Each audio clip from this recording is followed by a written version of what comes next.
Hello, and thank you to everyone tuned in to this panel for the 32nd New Orleans Film Festival Filmmaker Conference titled Anywhere But Here, Time Travel, Escapism, and Imagination in Cinema. My name is Zandashé. I'm the Artist Engagement and Programming Manager for the New Orleans Film Society and a Louisiana-born and bred filmmaker myself. And I'm really honored to be moderating this talk with four very talented filmmakers sharing work within this year's festival lineup. So I hope you guys have seen the films and that we're talking about in this conversation. And if you haven't, I highly encourage you to go and check them out afterwards.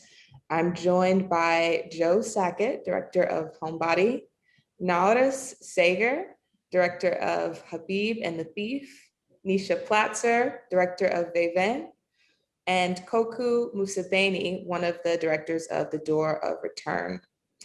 And so the topic of this panel has been on my mind quite a bit these past 2 years. It's, just thinking about the really bleak reality that we live in today and how much as a people we've really depended on cinema to transport us to some place or time more preferable than the present. And I could list any number of things, from from a pandemic, which still sometimes when you really think about the fact that we're in a pandemic, it doesn't feel real, to protests around the world, to, systems of bigotry and oppression that still exist. It's sort of a lot to swallow, but all of these filmmakers have given us work that allows us to be in some other place or time, or even, other body. And so, I really wanted to have a conversation about what it means to be making work in this time and why some of these themes are present.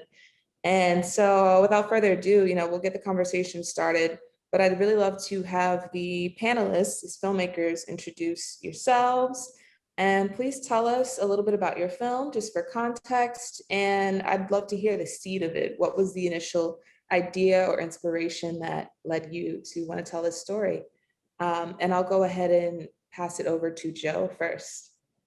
Hey everybody, my name is Joe Sackett. I wrote and directed Homebody. It's about a little boy who gets to live as a woman for a day when he sends his spirit into his babysitter's body. The seed of the story, it's expanded from a short film that I made a couple of years ago called I Was in Your Blood, about a little boy who's in love with his babysitter and dreams about going into her body.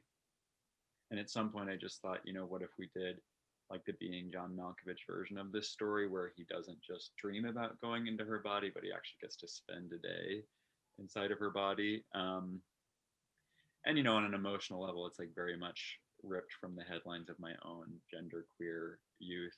It's kind of a wish fulfillment fantasy from the point of view of the little kid I once was. It's beautiful. Thank you. Nisha, I'll pass it over to you. Hi, everyone. I'm Nisha Platzer, and my team and I made a film called Viven as part of our studies at the EIC TV Film School in Cuba. So at the time, I was actually developing a totally different film about a queer community in the small town of Bauta, Cuba, and then kind of suddenly had to country and our film kind of fell apart. So I was in that moment kind of heartbroken and adrift, and then I met Naures, who is the main protagonist in Viven, and he was just in the train station and we started talking, and it was kind of like, do you want to make a film together? And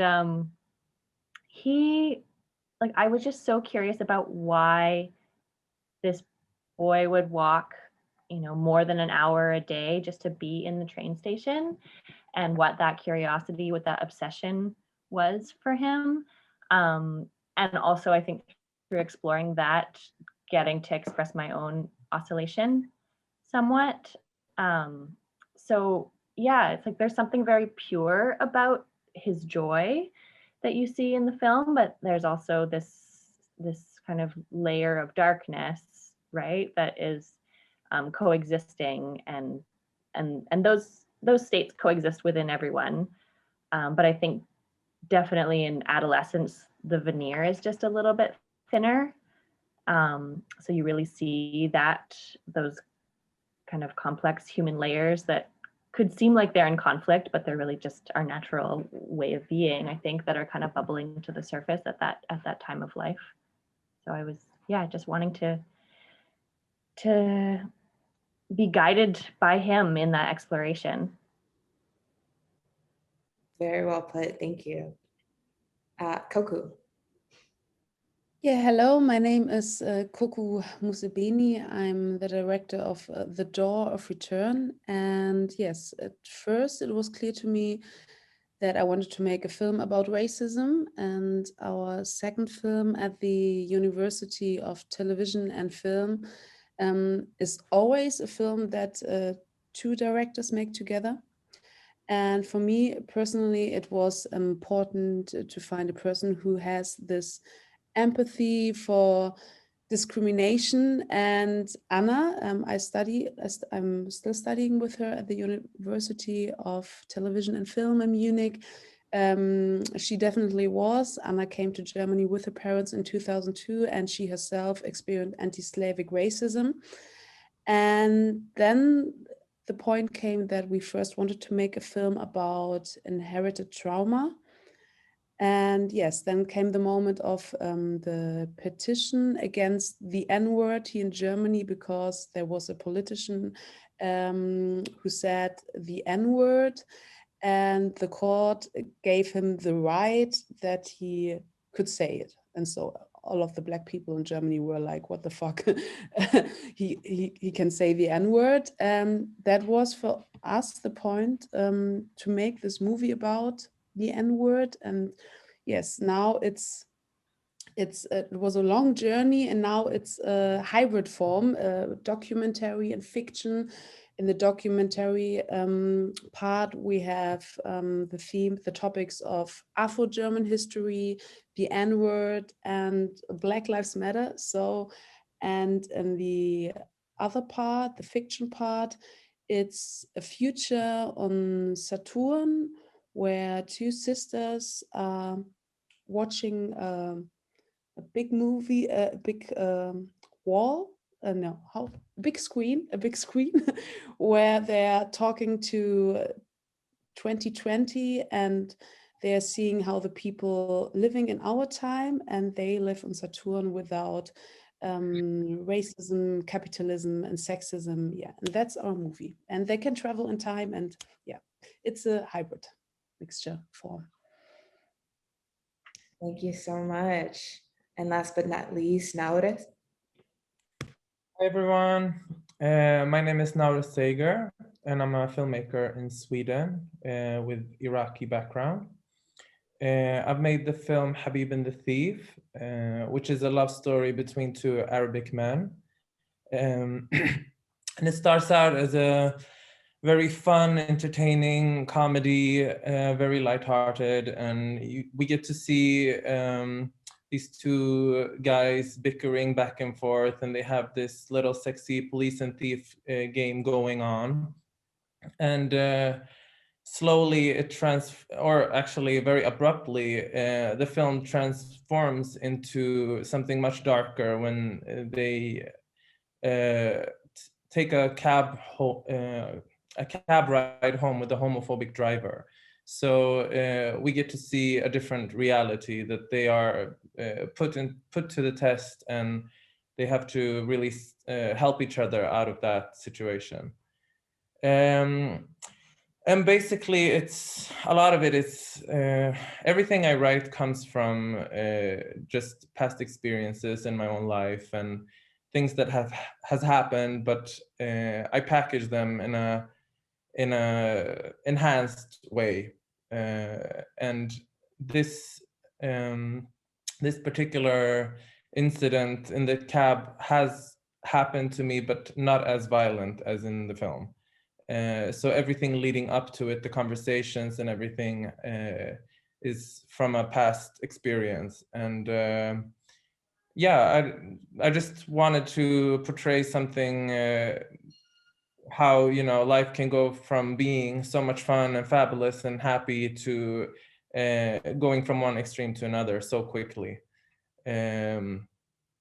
So yes, that's pretty much it. Thank you all so much for sharing that. And I think I actually want to stay with you for a second there, Naures, because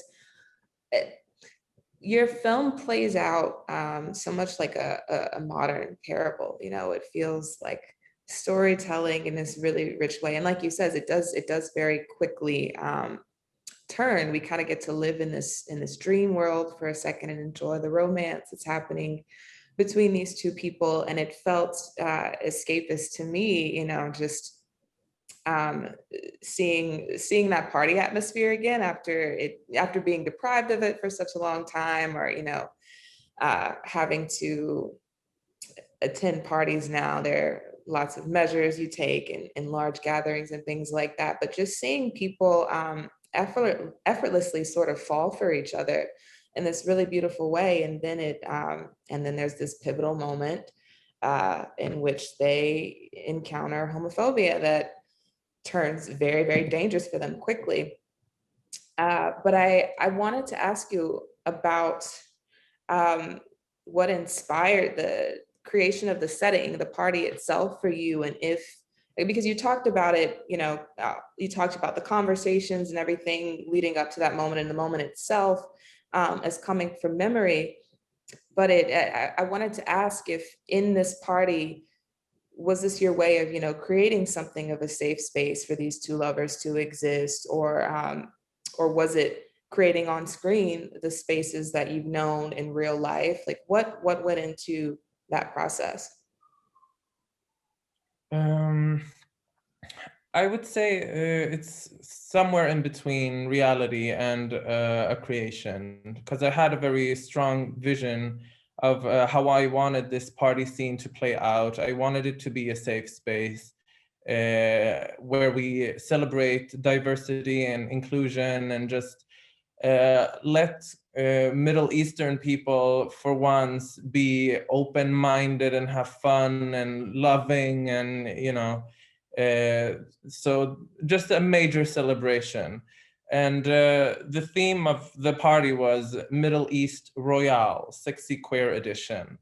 And I really loved that theme because it's something that we haven't seen before. And it's a lot of the work I do is just to create images that I feel are missing in society. We never get to see queer Arabs being happy and falling in love. So it's, you know, it's both a dream scenario, but it actually exists in reality as well. I mean, the people in this party scene are my own friends that I just invited, and we are used to partying like this. So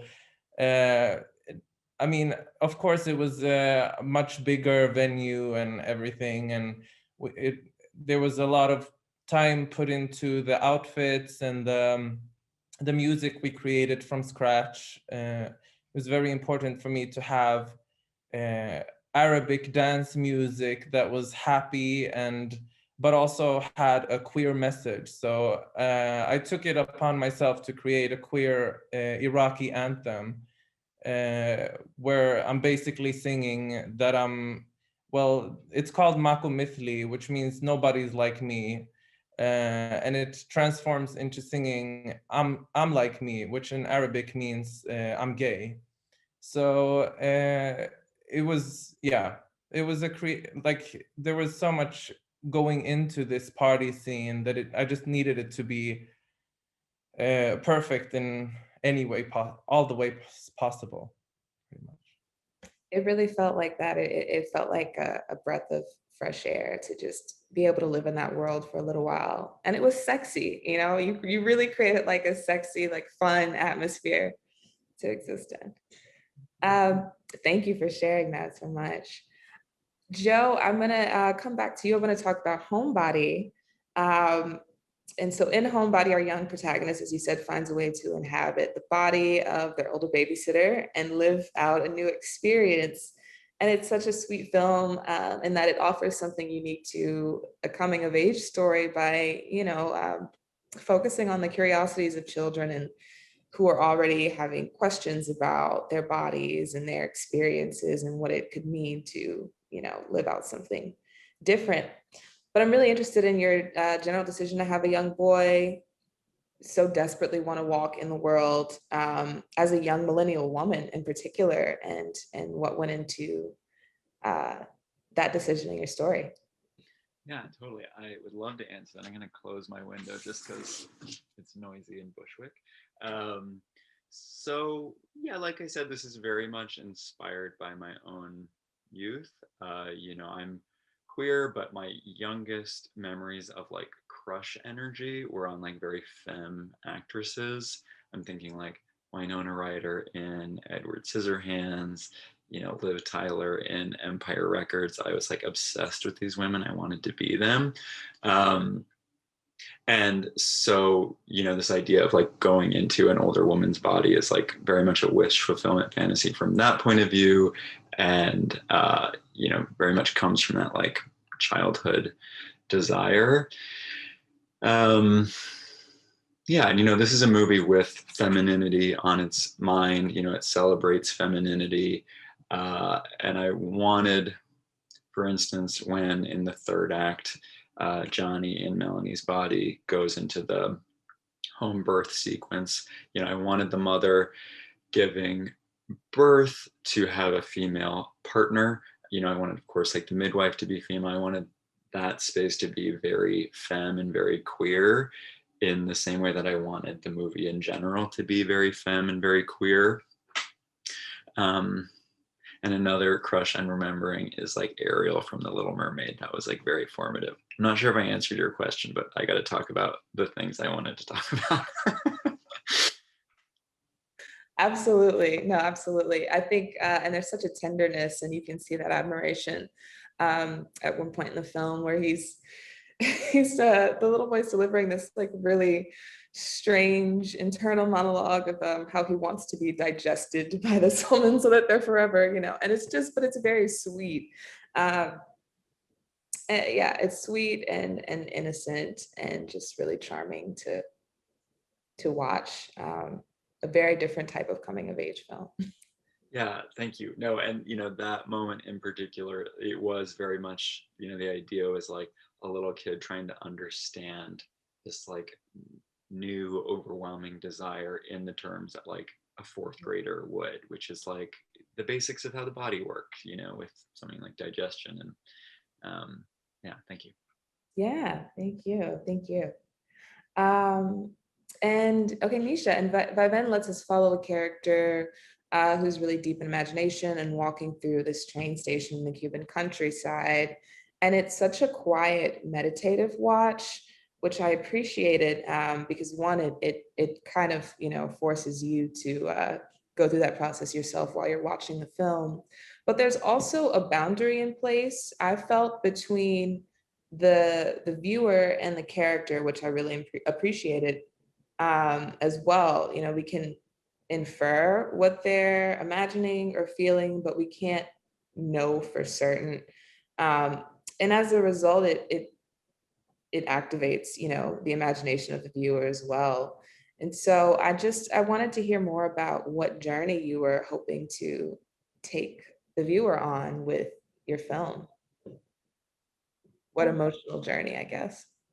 Yeah, thank you. Well, I'm really glad that you felt like you were following Naures' imagination, because that is what it is like to be sharing space and time with him. Like, he's so present, and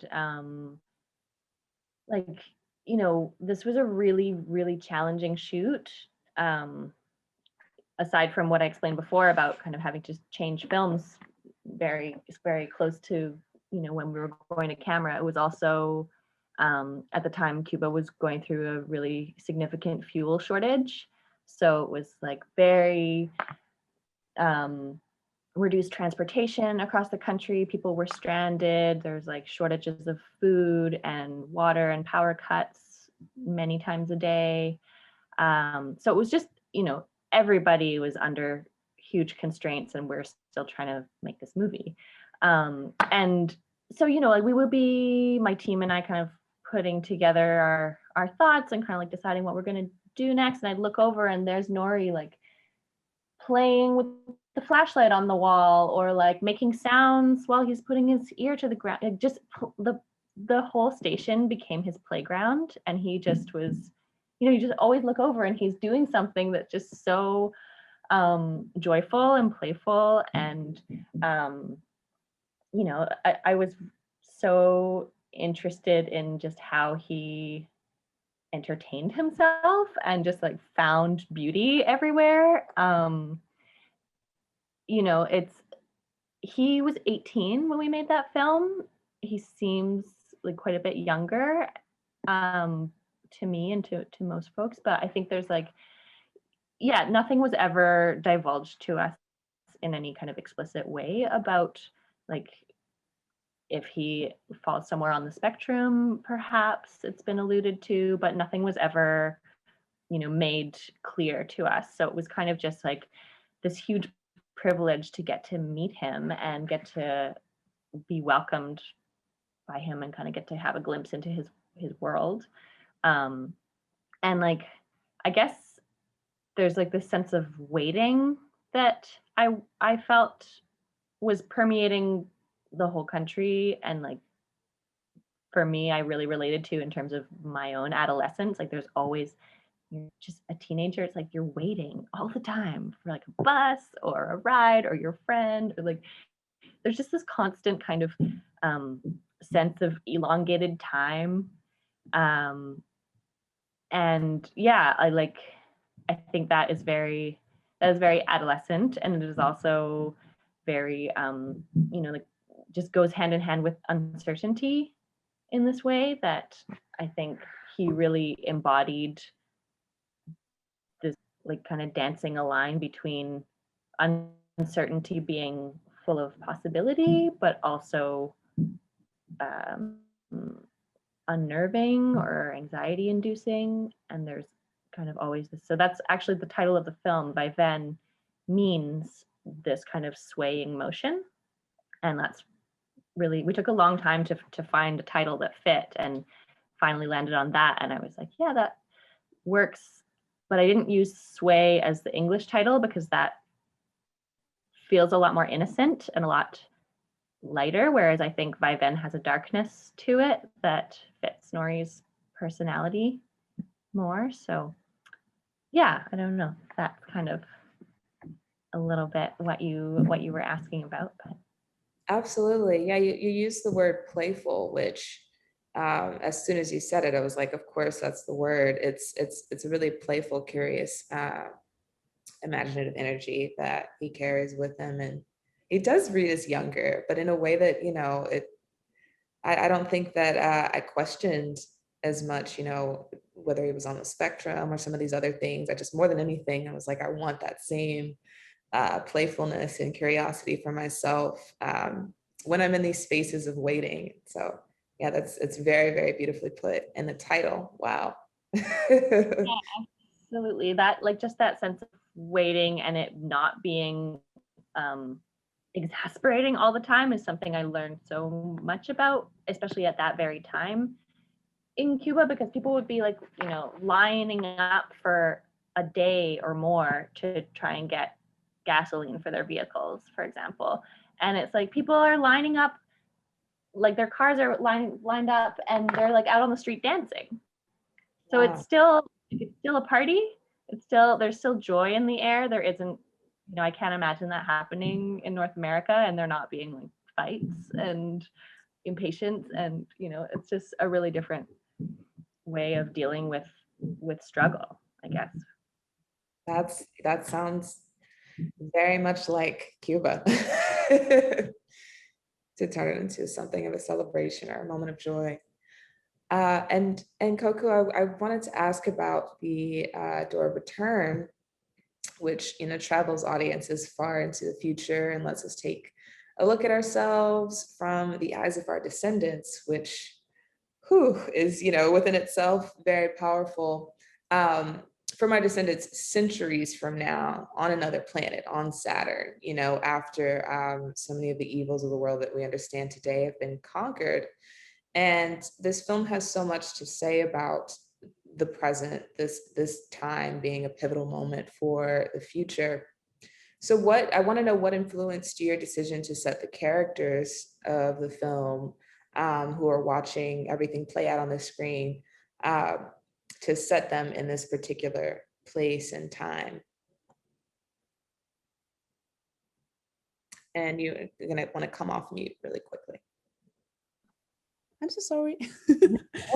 So when we realized we are making a film about racism, we were looking for a twist all the time, so that nobody in Germany, especially white people, could say, oh, it's a film about racism, it's boring for us, it's not interesting. So that was my biggest fear, that only Black people watch this movie and not white people. And so I always try, when I make films about Black themes, that it's interesting for both sides, for the Black side and for the white side, because for Black people that it's more empowerment and to see what we've achieved, and for white people it's always important for me that they have this aha feeling, oh my God, racism exists, it's a new world for me, interesting. And so we knew that we wanted to address the N-word, Afro-German history, and Black Lives Matter, but these were really big topics and had no form for us yet. And how the idea came to my mind. So now it's the truth. When I fried onions in my kitchen, this twist came to me with the future in which people live in a world without capitalism, racism, and sexism. The idea came to me because I'm a big science fiction fan, and I always devoured science fiction as a child, because there are many different ethnia living in harmony, and there are completely different problems, not the problem that we are having in our time. And then we had the moment we interviewed Dr. Natasha R. Kelly. She is a famous expert here in Germany for Afrofuturism. And we explained her we explained her our idea, and then she told us, that's Afrofuturism. And then that was the moment when I heard the first time about Du Bois and the comet, and without knowing it, I choose yes, this form of expression. So it was very interesting for me. Of course, a lot of Black people in the past used this form of expression, but it came when I fried onions. That's incredible. Yeah, when I think of Black speculative fiction, my mind usually goes right to writers like Octavia Butler, who, you know, in her works, she really focused on predicting futures like the one we're in now. And so it was really interesting for me to shift gears in watching this film and try to imagine a future where rather our problems have been amplified because of our doing. They've been solved. And I couldn't visualize that. And your film was a really interesting way of finally being able to visualize something like that. So thank you. Thank you. And so I have a couple of questions now. We've talked about your films. I want to talk about your work in general and how you approach work, but feel free to also interject these specific films into the questions since we've been talking about them. The first is that, you know, there's this idea that in really bleak or depressing times, we need stories that are uplifting and hopeful and lighthearted. And I won't disagree with that. I know personally, I've found myself watching some shows that really surprised me, lots of reality TV, just a different form of escapism, just something where I can completely turn off the, turn off all the internal processing, things like that. But I also think that those are a little different from, the things that we've talked about today. And I wonder if there's a space in the media that we engage with to also encounter work that, takes us through our pain and I don't know, ask questions about what we're feeling in the moment, rather try to avoid them. So this is an open question to the panel, anyone on it who would like to just jump in. Where do you sit with that idea that we need to counter dark times with lighter content?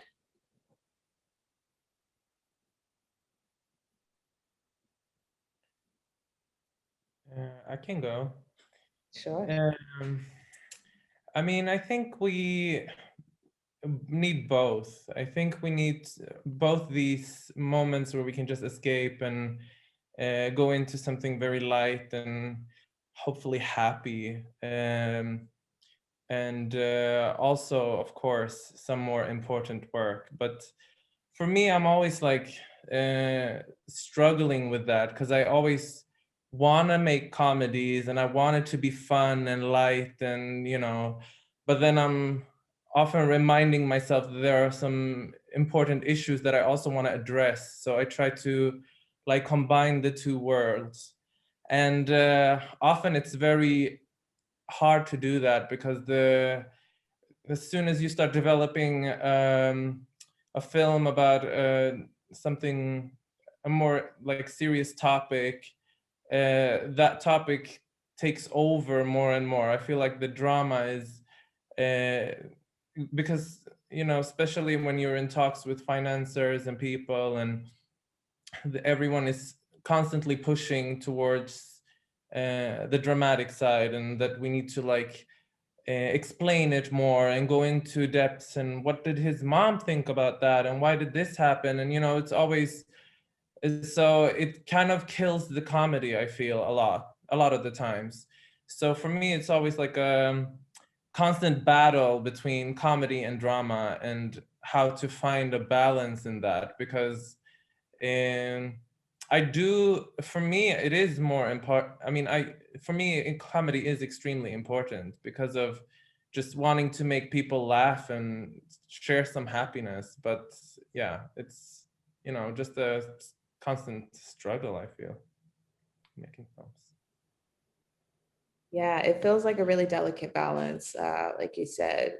I mean, I think I really appreciate, we see more and more comedies today that, within the blink of an eye, you go from laughing to like really sitting with something super intense. And I'm thinking of shows like Atlanta that achieved this, especially the last season.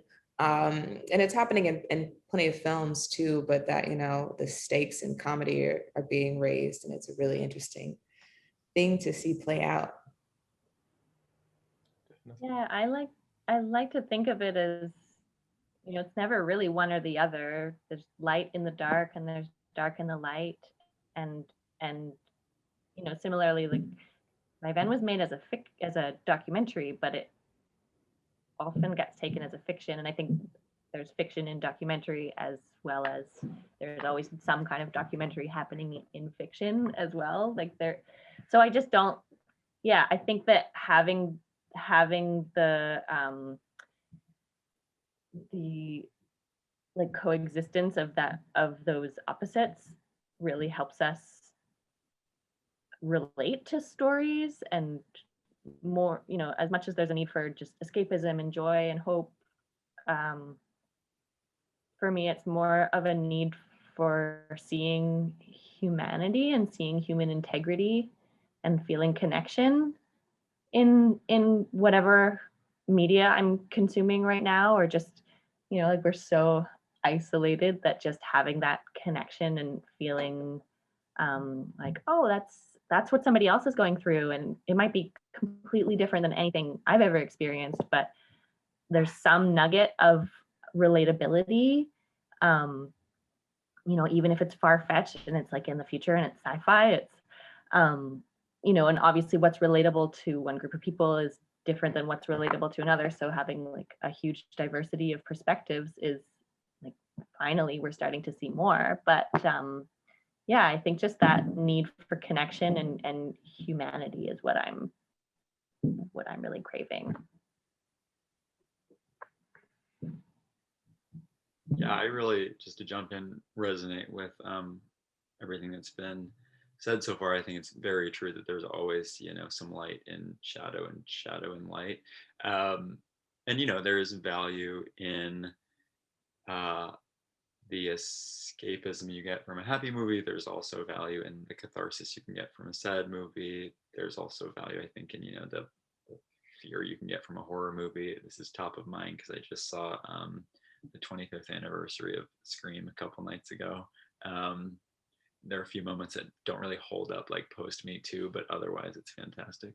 Although I will say, you know, for me, I'm a happy endings person. I did really want to end on an up note, which reminds me of something, Naures, that you said earlier. Like, for me, making a movie about a genderqueer young person, it was very important to me to see that person experiencing joy, because that's not something we always get in the same way you were saying with like queer Middle Eastern characters.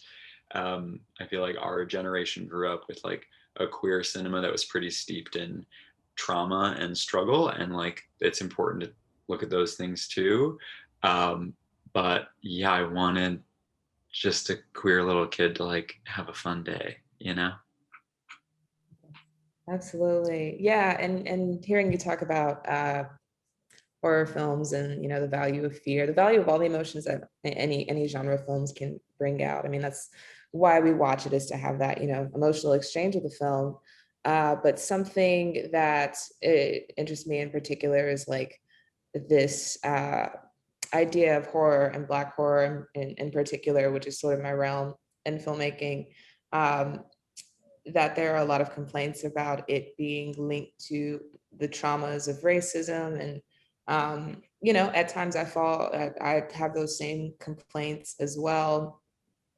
But people, I think just because we're sometimes so over provided with like depictions of Black trauma, can be really resistant towards them. And hearing you both, you know, speak about wanting to hold spaces for people of these particular identities, this thing comes to mind of like, there also needs to be places for Black people to process grief and shame and trauma and all these feelings across, you know, multiple channels too. And I think it really is cathartic. But, you know, as many of y'all have said already, it's definitely something when you're in the room, when you're pitching, when the questions are being asked, they kind of want you to respond to the moment and what people are talking about, and what is the opposite of, you know, where we are now. That's kind of a jumbled response, but I wanted to chime in there really quick. Koku, did you want to weigh in on this idea of Yes. Yeah, I totally agree with this question. So when I transfer this question to our film, I have to say very clearly that the process of making for me was a journey. It was a bit like a therapy session where I have arrived at the end and finally no longer have to hide as a Black person. So it was a very rough year last year, and a lot of Black friends of mine, the reaction after the movie is very often, oh my God, Koku, this film is so rough, but it's on the same side, on the other side, so strong. So I was very exhausted after your movie as a Black person, but I felt at the same time very strong. And So that was my feeling, and it was an escape last year to make this movie. And yeah, I thought, yeah, I think that, yeah, that people understand this feeling, what I try to, you know, give the people back. I'll got my English. Yeah, so it was important for me to say how much we black people, what we have already achieved, and that we are connected in some way by a collective pain, but it's also something special, which means that I always feel, not always, but very often feel immediately connected to other Black people. And it was important for me to say that we have already come this far, and yeah, and it goes even further with a future where Black people can live in freedom. Yeah, hearing what you shared about what, you know, other Black folks who have watched the film have said, I think it's, you know, it's totally valid to be in a space where you can't process a certain work right away. But, you know, I think about specific films that I can't name, but, you know, films that I know were going to take me to an emotional place that I want to prepare for. And it's not that I don't watch them, I certainly do, but I find the right time for it. And again, you know, they give you what you need in that moment.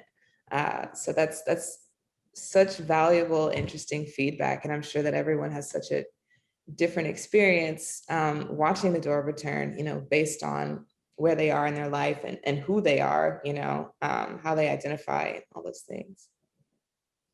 Much more open, lighter question. What are the stories that you guys are craving in this moment? You know, like, what do you want to feel whenever you watch a film? Which is a big question because it's not one, you know, solitary thing, but what do you find yourself most drawn to whenever you're looking for a movie to watch these days?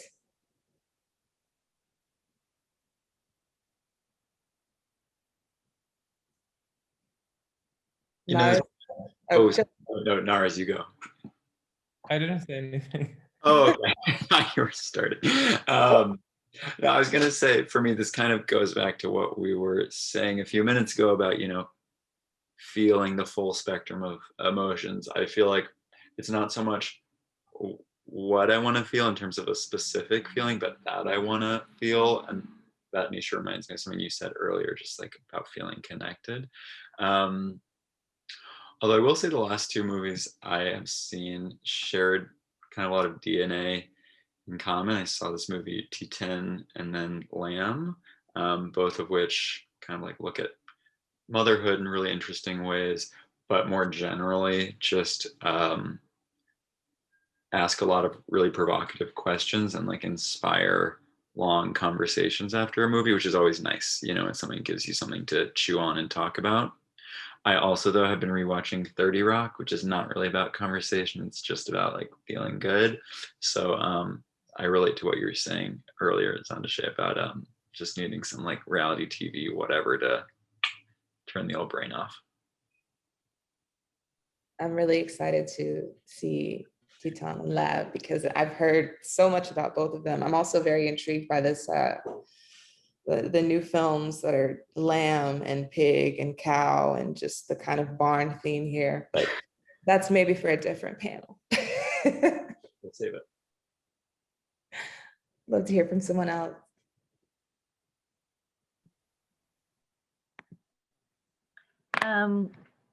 Well, yeah, I guess just kind of similar to what Joe was saying, just wanting to feel, period. And I think like we're both feel and not feel. I think there's a necessity for both. Like feel your feelings for 10 minutes and then you're exhausted and like maybe just watch some reality TV and that's okay. Or yeah, whatever popcorn show you need to watch. But there are so many ways that I think we're encouraged not to feel and to instead consume, or, you know, all of these different things that we can do that take us away from from feeling anything because it can just be too overwhelming and too traumatic to feel what's really going on. But I think just like moving through it and knowing that everyone is moving through something, that like somehow I like to think that we're actually going to be more united and more together on the other side of this grief, this trauma, this hardship. So even though that's painful, I think that, yeah, you have to kind of take it in doses, but like not wanting to necessarily just watch things that are going to be numbing, even though that's tempting, but like really feeling your feelings and moving through them. But yeah, it's hard. I think like I mean, often I'm watching things that seems like I'm like, oh, I should watch this film or I should watch that film, but all I really want to watch is like something on Netflix, some show. But yeah, I mean, I'm also a really big fan of work that doesn't over explain. And I just saw a film called Memoria that is by the Thai filmmaker whose name I totally can't pronounce, Apichapong Weerathasinghe. Can't say his last name very well, but it, you know, he's like makes art house films, and I was kind of going into this thinking I might find it too slow, I might fall asleep, I might, you know, and then I just was really I was just ready to be taken into something that didn't necessarily make sense, that I could just enjoy the nonsense, the like kind of not necessarily knowing or being able to explain like this is what the film was about. A plus B equals C. You know, I enjoy the ambiguity. I enjoy art that is not just information being given to you. You know, it's like being able to bundle up those questions and those curiosities and kind of have like live in that space of, it's more of a mood, it's more of a sensation in my body that I feel when I watch this. Yeah, that makes a lot of sense. I mean, I pose this question too, because it's just in listening to what y'all have already said, it feels like the way that we engage with film and media is changing. And it always is, you know, it always has been, just from the ways that we consume it, whether it's on our phone, from not being able to access it on larger screens until most recently. And even our focus has been tested, or speaking for myself, my ability to focus on a film, it takes a lot more, you know, to be able to do that. And I remember the first time that I was able to re-enter a theater during the pandemic, I was just so sensitive to the bright light and the way that, well, the film that I also saw was In the Earth, which was a really wild sort of like sci-fi horror film. But you know, the sound editing and light and just the size and the magnitude of the film being projected on that screen, and how meditative of a place the theater is, the expectation that your phone will be put away, that you are focusing solely on the film. We've been deprived of that, even if for a short time, long enough for it to change the way that, you know, we interact with films and what we expect to see, what we desire whenever we search for the next movie to watch. So this is very, very interesting to hear y'all speak about. Koku or Naures, would either of y'all like to jump in there? Naures. I mean, I would say the films I'm craving the most are just comedies. I love a good comedy, and I just want to laugh and, you know, relax and just not think about how horrible the real world is sometimes, and just, you know, So yeah, definitely comedies are my top priority. Same, I've fallen into, I typically have not gone first to comedy, but I have watched more comedies than I can count over the past 2 years, reaching back into early 2000s and before, just to see the older stuff that I haven't seen. This is definitely time for it. And Koku, what are you watching? For me, it's a bit like Naures. For me, it's watching a movie and a film always escaping to, because the world is sometimes a bit too horrible. And for me, it's sci-fi and fantasy worlds. And it's my big dream to make, in the future, big science fiction movies. So this movie, it was a little bit a trick because I'm studying documentary, and then I found out, okay, there are these hybrid forms, and then I found a way to go to my, teacher and to say them, I have to do this fiction world. It's very important for this movie, and yeah, but science fiction. I love science fiction. Yeah, you found a really great way of weaving it into that hybrid format. I really, really enjoyed it. Thank you. So my last question for everyone, we've talked about, challenges of the day, and it can also be really hard to focus on creativity when the world is like this, but you've each clearly found ways to do it and to speak to that through your films. And so we've talked about some of the ways that the idea of escaping a moment or a place has influenced your work, but I'm curious about your practice. And what are you doing right now to protect your peace and nourish your imagination as an artist in moments like these? I'll pass it over to Nisha.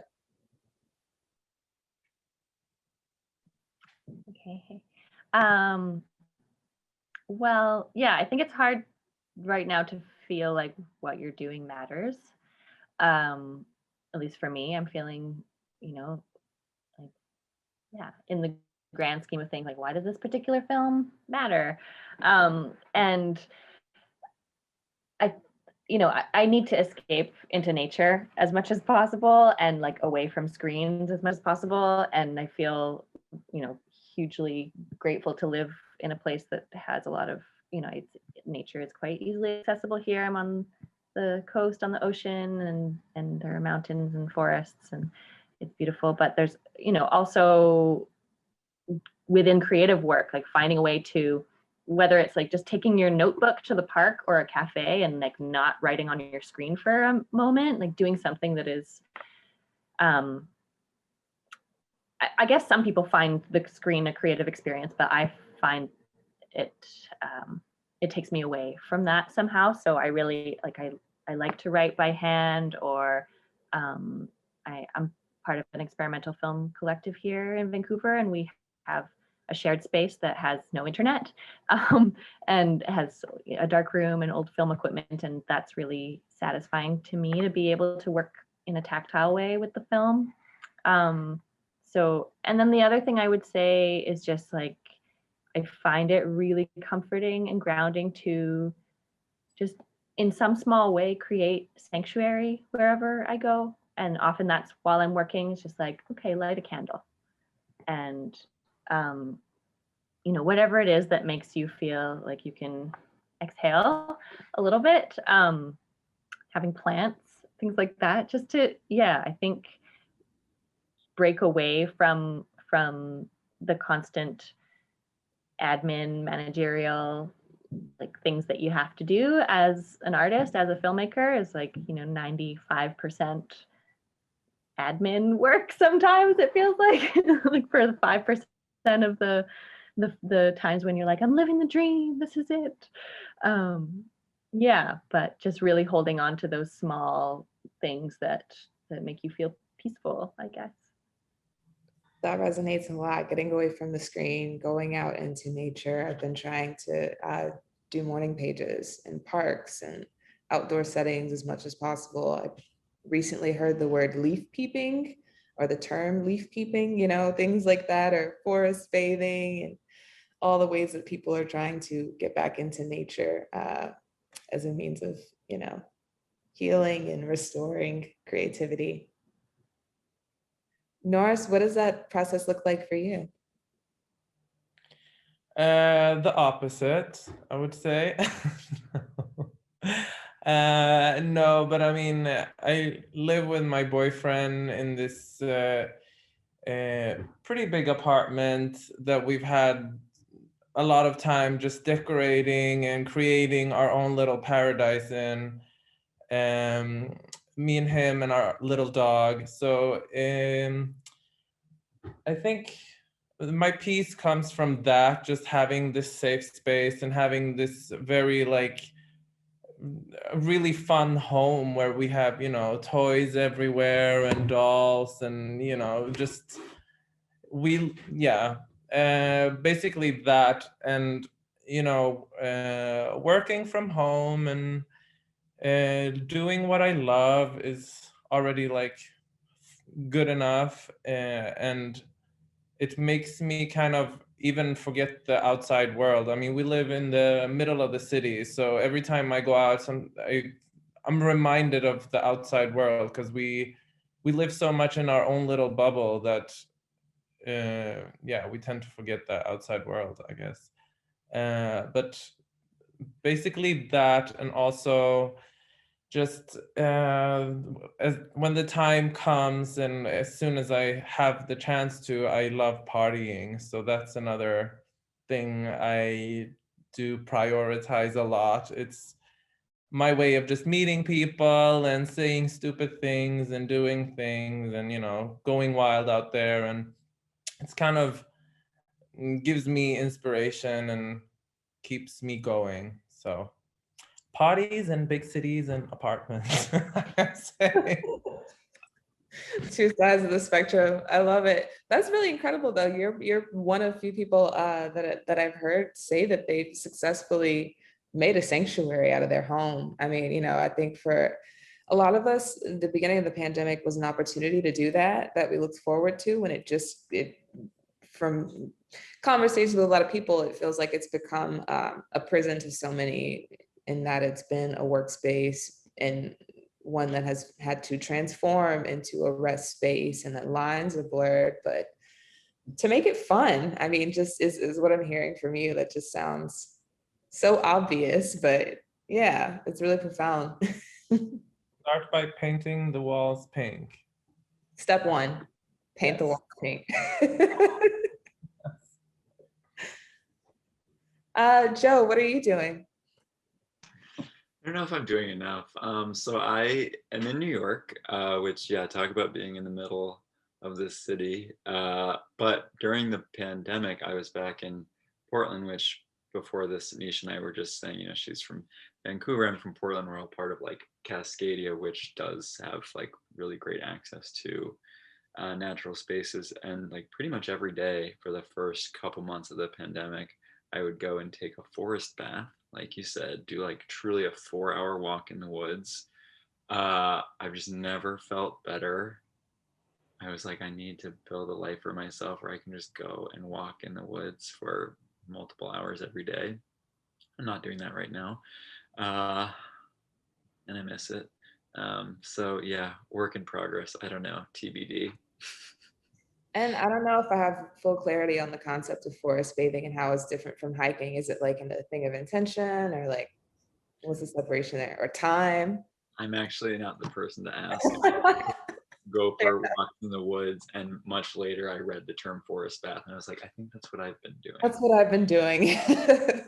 You have to be naked. That's how I interpreted it. But that's a really, yeah, you didn't include that part. Yeah, shower cap, whole deal. Whole thing. Koku, how are you keeping the peace and creativity? It's a good question, because in the last 3 months, I've changed a lot of in my life, and the first thing I've changed was to change the people there I have to say, I changed the people around me, only to be with good people, that was very important for me, because I felt after this 2 years of making this movie, it was very intense, that there were a lot of people around me there, taking my energy. And that was the first time that I found out that that is very important, that you have good people with you, and that you not always give them so much, and that you uh, take your energy for yourself, and you always give it to people they are good with you. And then I moved to Berlin like 3 months ago, and that was the best decision ever. I love Berlin. It's here so the people are so creative here, and for me it's the same like Naures. I like to party, and I watch people, and the new ideas came to me when I talk to people, when they are telling me their stories, when I watch the people. So in Berlin, it's very always very exciting for me, because I can go outside of this house and sit down and watch the street, and it happens so much. So when I do the same in Munich, it's Bavaria. I always say Munich, it's like Disneyland. It's clean, it's perfect, but it's also very boring. And when you go outside and sit down in a park or something like that, it's okay, nothing happens. So that was for me the best decision ever. Now I'm 34, going to another city, out of my comfort zone, and yeah, and good people. Going out of the comfort zone, and good people, and watching people and make party. And paint the walls pink. Yeah.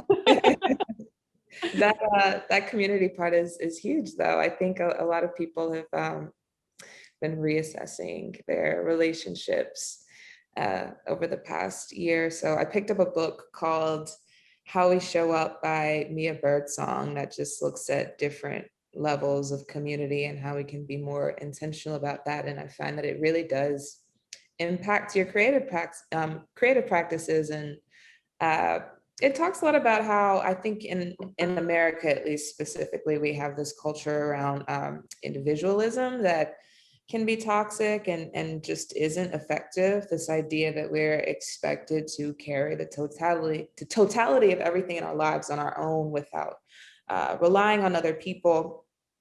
But instead, there's something to be said about building networks and being a part of a larger support system. So everything that each of you has listed, from nature to parties to creating sanctuary in the home, and and just being really intentional about your relationships, has definitely been on my mind, and I think a part of a lot of people's creative practices. Thank you all so much for sharing that and everything else, and for sharing your work with us. I mean, it's an honor to be able to host it at this year's festival. And so before we close out the conversation, I know anyone watching the conversation or your films, they might have more questions for you. They might want to send you some praises. Where can they find your work? Where can they follow you? And I don't know, anything else you want to say? Any shout outs, random thoughts, whatever. I'll start with you, Joe. Sure. Well, so my website is just my name, josephsackett.com, and that's also my Instagram handle. I'm not good at posting things. That's something I'm trying to get better at, or maybe I should just throw my phone away and go live in the woods. But Joseph_Sackett is my Instagram. No shout outs so much, but thanks so much for hosting this. This has been great.